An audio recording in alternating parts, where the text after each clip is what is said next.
promise of holographic entertainment has been around for many decades, with interest in them growing mainly through imaginative applications and possibilities as seen in science fiction. In the real world, though, the application often hasn't lived up to the dream. Holograms became a thing after the invention of the laser back in the 1960s. In reading into the history of holography itself, there are various names which pop up as making pretty significant contributions, including Yuri Denis Gabor, Emmett Leith, Juris Uptonix, Valerie Thomas, and Stephen Benton. Ultimately, though, the kind of hologram that one would find from all of those efforts and inventions was a 3D image on a flat surface, not a 3D object that you could see from any angle or grab and hold like in Star Trek's holodeck. In 1981, Atari was promising to bring holograms to the home with a new console that they were calling the Cosmos. But before we get into this device itself, we need to do a little more historical background. Why on earth would Atari try to do such a thing in the first place? Especially at a time where game graphics were pretty crude and the best that holograms could offer were rainbow-colored 3D images. It seemed like a bad idea. Let's cover some background and discuss the device itself. Prior to the Cosmos, a trick had been used by various arcade games to produce a pseudo-holographic effect. This was achieved by placing a monitor flat down inside of an arcade cabinet and putting an angled piece of glass or a half-silvered mirror inside of it. With a real background painted or modeled on the back of the cabinet, the image from the screen would appear to float in 3D above it. It's a pretty cool effect that you can't get at home without building your own arcade cabinet. One of the very first games to use this trick was Midway's Tornado Baseball, released in 1974. They also used holographic stickers in a game called Top Gun, which was an electromechanical light gun game. But you might have seen it in the far more common Space Invaders by Taito, released in 1978. There was also Atari's 1981 arcade game Asteroids Deluxe, which did this, perhaps better than anyone else had used the effect up to that point. Prior to Space Invaders, however, one obscure arcade company was also employing this technique and promising to change the world of gaming as we knew it by making the first holographic video games. Meadows Games was based out of Sunnyvale, California, and for a few years employed former Atari co-founder Ted Dabney as one of its principal game designers. He developed a Pong clone called Flim Flam and one of the very first-person shooter games, an aircraft combat game called Cobra Gunship.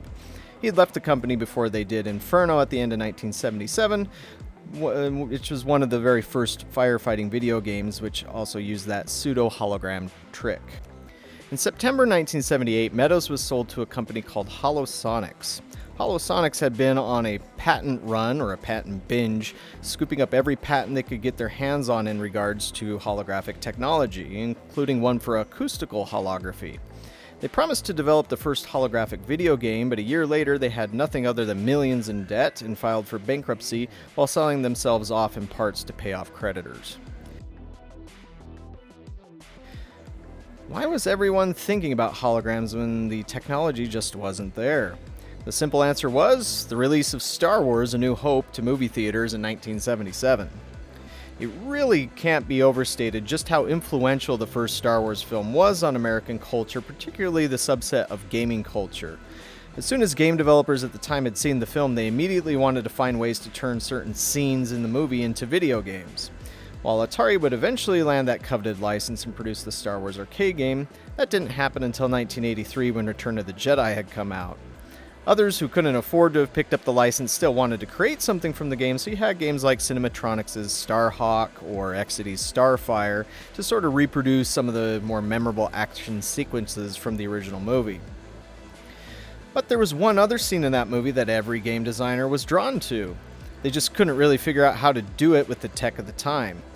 That is the holographic strategy game that Chewbacca and C-3PO play while on the Millennium Falcon. This was one of the first instances of imagining holograms as a new display medium that was put in front of millions of eyeballs. Even though the tech had failed to live up to the Star Wars promise, the desire to do something with holograms was there, so enter the Cosmos. With Star Wars in mind, the Cosmos project began in 1979 after Atari engineer Alcorn went to a meeting where marketing wouldn't tell him simple answers to questions, leaving him very frustrated. He went back to Atari Research Labs where he could design something new and exciting without needing to be involved with all the executive nonsense that had exploded at the company after Nolan Bushnell had been forced out and Ray Kassar had been established as the CEO and brought in a bunch of his own marketing people. Al grabbed one Roger Hector, who had been at the company for a few years designing arcade cabinets like Super Breakout and working on the Atari 2600 VCS. He also added Harry Jenkins to the project, who was a mechanical engineer. These three were the principals on the Cosmos project, while they got support from a subcontractor who had experience in holography to produce the actual plates. The company had also scooped up various available patents, many of which had come from the collapse of Holosonics. Because of all the loose lips at Atari that caused new products to get leaked to competitors, and with that Meadows Games and Holosonic situation in mind, Al initially codenamed the project as the Arcade Holographic Game System. When word would get out, it would be Atari's coin-op competitors thinking that they had to try and do something to catch up, but they certainly didn't have the means to do so. It was a nice head fake, as the reality was from the get-go that this project was being made for homes. It'd also be looking to compete with Mattel's red LED handheld, the football ones that were very popular at the end of the 70s, and Coleco's mini single-game consoles that didn't connect to a TV. With approval from upper management in place, there was one stipulation. It had to be a low-cost system versus the VCS. The 2600, as would later become known, was still their star product and would be billed as the high-end game system, while the Cosmos would be the low-end. The official code name for the unit at Atari was the EG500. Al achieved a lower cost by removing the ROM chips from the game carts and deciding from the beginning that all of the games, all 8 of them, would be pre-programmed into the system. Atari had done pre-programmed consoles prior to this, such as a volleyball/Pong type standalone and a couple of other standalones, including Pong itself, which Al had actually designed. That all said, this system would still use cartridges, just not in the same way that the 2600 used them. This is where the holograms would come from. They wouldn't have any other information encoded into them, such as the game. Again, that would be hard-coded into the system. The cartridges would be keyed to metal contacts on the Cosmos' motherboard, which would activate a keyed pattern to determine which game was being played. Among the games that were designed for the Cosmos were Asteroids, Space Invaders, Superman, Roadrunner, Football, and Basketball. Each cart had 2 holographic frames inside, then depending on which one was supposed to be the active scene, there was a scene A and a scene B, would activate one of 2 specific light bulbs, which would backlight the images. Those images were 6 by 6 inches inside, and then inside of the Cosmos itself there was a grid of 6 by 6 red LEDs, which would serve as the animated graphics. The estimated cost of the carts would have only been $10 to $12 each.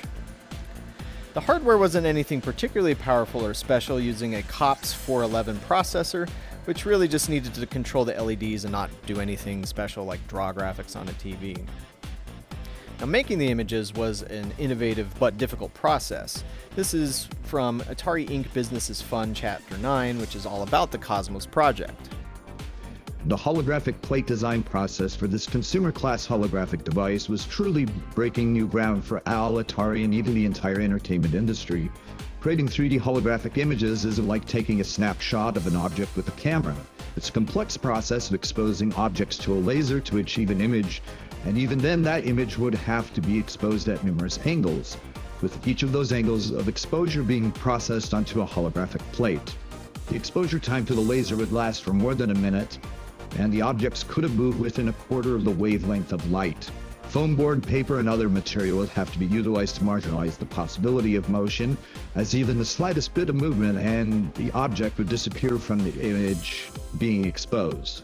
So the process for making the models required a lot of invention, as it had never been done before. The console itself had 8 buttons: a start, a skill button, 1 or 2 players, fire, and then directional 1, 2, 3, and 4 buttons. The system was revealed at CES 1981, but Al, Roger, and Harry had to go and take orders themselves. Atari marketing provided little to no support for the event. There's an Atari Museum article which also mentions that there was a toy fair that they went to, but Kurt Bendel, who also wrote Atari Inc. Business is Fun, says that it was CES and doesn't mention anything about a toy fair. So I'm not sure which one would be the most recent one, but I'll assume it was Atari Inc. Business is Fun, since he interviewed Al Alcorn about those details. Now, back to Atari marketing, they would make sure that the Cosmos, despite getting 8,000 orders at the CES show and winning the CES award for 1981, would make sure that the project was permanently canned.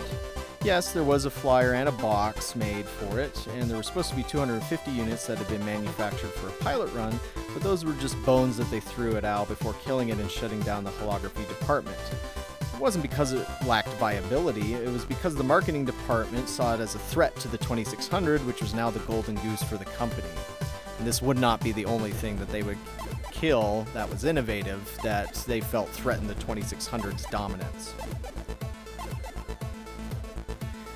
Only 6 units appear to have survived of the Cosmos as Atari went in and after the project was canceled and threw out all of the existing units that had been created for it.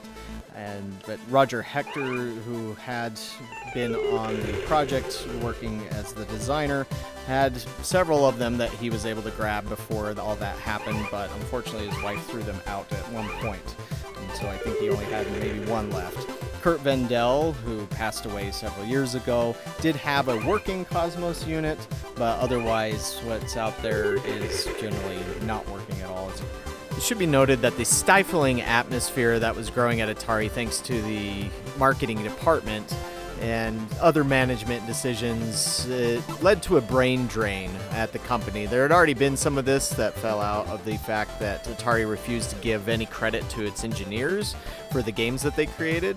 But for Al Alcorn, this was the last straw, and he actually left the company by the end of 1981. And one could argue that losing all of this innovative and creative talent is what led to the company to collapse only by 1983. Also of note, there was another tabletop console in development called the Spectre, which used rotating drums to create a holographic image, but it didn't make it as far as the Cosmos did before Kassar also killed the entire holography department at Atari, also known as Holo-Optics. So there you go, there's a history of another unreleased Atari game console, and it would have been rather interesting, even though somewhat limited due to the pre-programmed nature of it all. But had it been a major success, then I would imagine they would have come out with maybe a Cosmos 2 with more pre-programmed games in it, perhaps 16 instead of 8, anything like that. Or if it was enough of a success, then it perhaps could have had ROM-based cartridges. But what do you think about this long-lost, dead project? Do you think Atari was wise in killing it off? Was the marketing department right? Or were they short-sighted and stupid to have done so? Let me know what you think in the comments below. Thanks for watching. We'll catch you on the next video.